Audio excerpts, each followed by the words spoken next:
जंगल में भासुरक नाम का एक सिंह रहता था। वो बलवान होने के कारण रोज अनेक हिरण, खरगोश आदि जानवरों को मारकर भी शांत नहीं होता था। एक दिन उस जंगल के सारे जीव मिलकर उसके पास गए और बोले, स्वामी, इन सारे जीवों को मारने से क्या लाभ? आपकी तृप्ति तो एक हिरण से ही हो जाती है, इसलिए आप हमारे साथ संधि कर लीजिए। आज से घर बैठे आपके पास क्रम से रोज एक जीव खाने के लिए पहुंच जाया करेगा। ऐसा करने से आपकी जीविका भी बिना कष्ट के चलेगी और हमारा नाश भी नहीं होगा। उनकी बात सुनकर भासुरक बोला, ये तुमने ठीक कहा, परंतु याद रहे, अगर किसी दिन मेरे पास खाने के लिए एक जीव नहीं आया तो मैं सबको खा जाऊंगा। सभी जानवरों ने ऐसा ही होगा कहकर वहां से विदा ली और उसके बाद बिना भय के जंगल में रहने लगे। रोज दोपहर को एक जीव सिंह के पास पहुंच जाता था। एक दिन सिंह के पास जाने का क्रम खरगोश का था। खरगोश अपनी मृत्यु के डर से धीरे धीरे चलते हुए किसी तरह सिंह को मारकर अपनी जान बचाने के उपाय सोचने लगा। रास्ते में उसे एक कुआं दिखा। उसने झांक कर देखा तो उसे अपनी परछाई दिखाई दी। इससे खरगोश को सिंह से छुटकारा पाने का एक उपाय सूझा।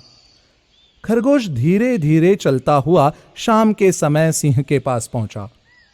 भासुरक भूख से व्याकुल हो रहा था और छोटे खरगोश को देखकर उसका क्रोध और भी बढ़ गया और उसने खरगोश से कहा, अरे नीच, एक तो इतने छोटे हो और दूसरे इतनी देरी से आए हो।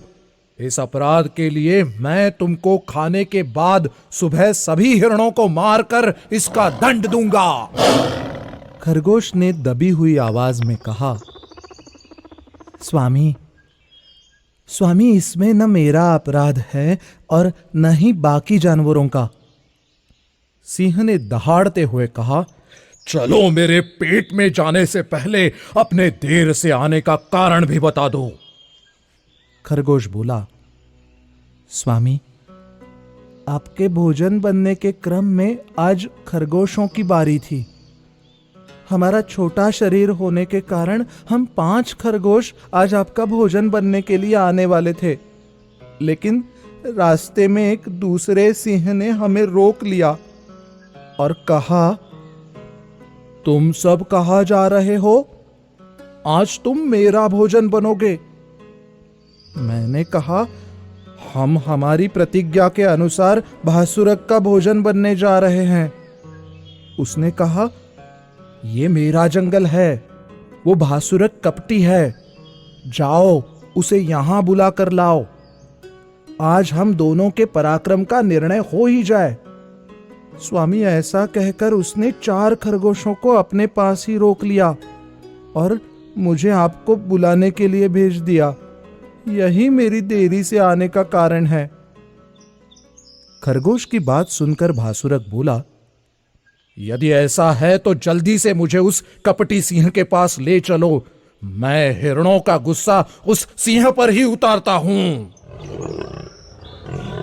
खरगोश बोला, मुझे वो सिंह देखने में बहुत बलवान दिखाई दिया, इसलिए स्वामी, बिना उसका सामर्थ्य जाने वहां जाना उचित नहीं है। तुम इसकी चिंता मत करो, तुम मुझे बस मेरे शत्रु के पास ले चलो।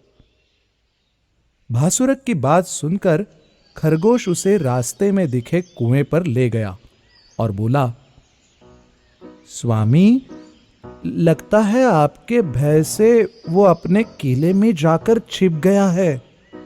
आइए, मैं आपको दिखाता हूं। ऐसा कहकर खरगोश ने उसे कुआं दिखा दिया। सिंह ने कुएं में झांका तो उसे अपना प्रतिबिंब दिखाई दिया। अपनी परछाई को दूसरा सिंह जानकर उसने जोर की दहाड़ लगाई कुएं के अंदर से उसकी आवाज की प्रतिध्वनि दुगनी तेजी से सुनाई दी। उसे सुनकर भासुरक को लगा उसका शत्रु कुएं के अंदर है और वो उससे लड़ने के लिए कुएं के अंदर कूद गया। उसके बाद खरगोश ने बड़े ही आनंद के साथ जंगल के सभी जानवरों को सिंह के मारे जाने का समाचार सुनाया और सभी जानवर सुख के साथ रहने लगे। इसीलिए कहते हैं कि जिसमें बुद्धि है उसी में बल है।